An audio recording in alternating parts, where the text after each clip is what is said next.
We're now going to create a measure that automatically collects data from a data source. The first thing we need to do is create a metric within our folder structure.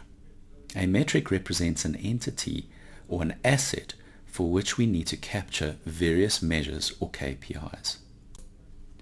Before we create our measure, let's confirm the measure default configuration. We want to make sure we have selected hourly time buckets for our measure.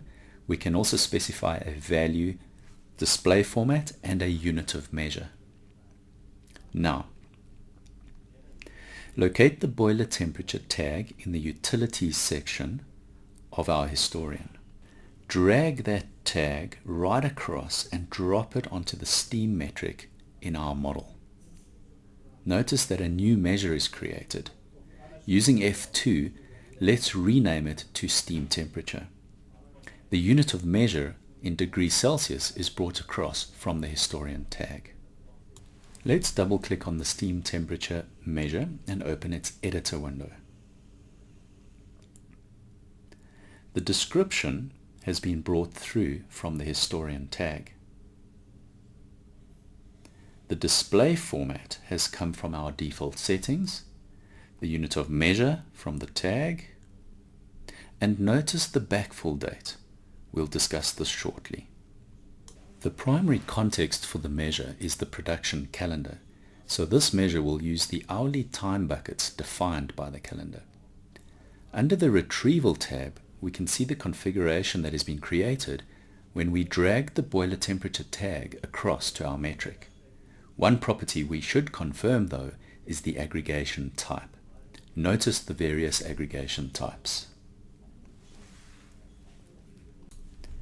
Now that we have configured our measure, we can deploy it.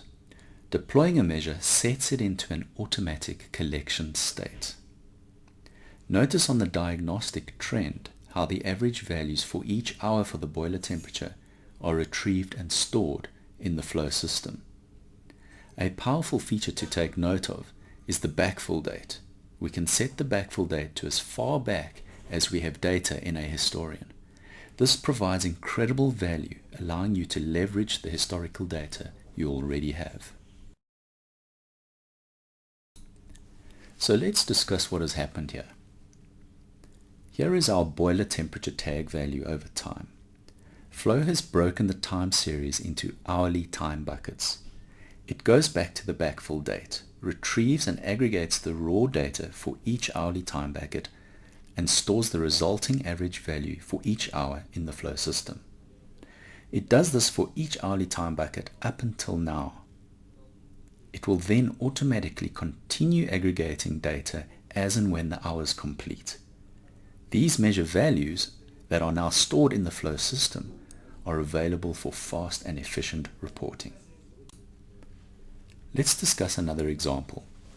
Many tags represent totalized values like this.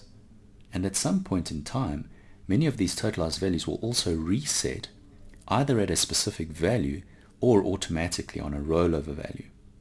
With Flow, we can configure a measure that automatically calculates for each time bucket the delta between the end of the time bucket and the start of the time bucket, giving us a value representing, in this case, the amount of steam produced per hour. In addition to this, the Flow algorithm will automatically handle the rollover situations.